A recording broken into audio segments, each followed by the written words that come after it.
Now, Walt Disney was one of America's greatest entertainers and achievers, and he was also one hell of an anti-Semite and really good at accusing labor unions of communism. But Mr. Disney's greatest calling was lying to children. Like in the Disney-produced nature documentary, White Wilderness, his producers shoved dozens of lemmings to their death to spread the misconception the tiny Scandinavian rodents committed periodic suicide. A misconception at the very root of our next game. Lemmings. Right now, I'd like to talk to you about lemmings. Now, I don't mean the cuddly furry rodents who mostly live in Arctic climes and are mistakenly believed to hurl themselves off cliffs. I'm not even talking about Eric Otto Valdemar Lemming, two-time Swedish gold medalist in early 20th century Olympic javelin throwing. Nope, I'm talking about everyone's favorite lemmings by far, the computer-generated kind, specifically Lemmings for the PS3. What other title conjures up simultaneous delight and joy? Who hasn't cackled with glee at both the successes and failures of our little green-headed mop tops? Lemmings has been filling us all with these feelings since its debut in 1991 on, believe it or not, the Commodore Amiga.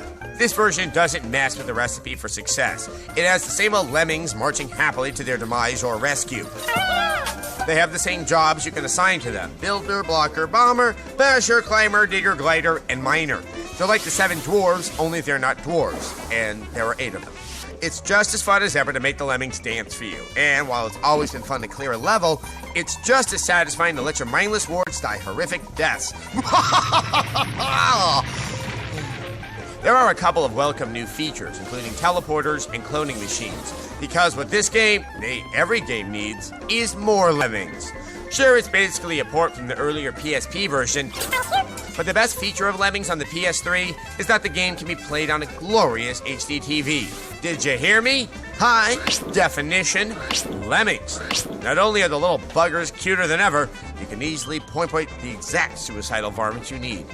Sadly, not everything is perfect in Lemming World. There are a couple of glaring flaws that really make you wonder what happened.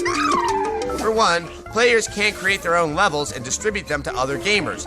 Another problem is a lack of multiplayer. Come on, even the old Amiga had multiplayer Lemmings.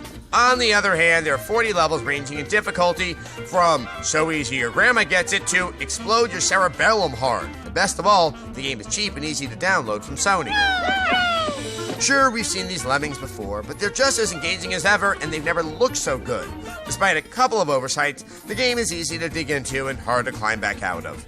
Lemmings for the PS3 easily glides in with a 3 out of 5. Catch an all-new X-Play, weeknights at 8, only on G4.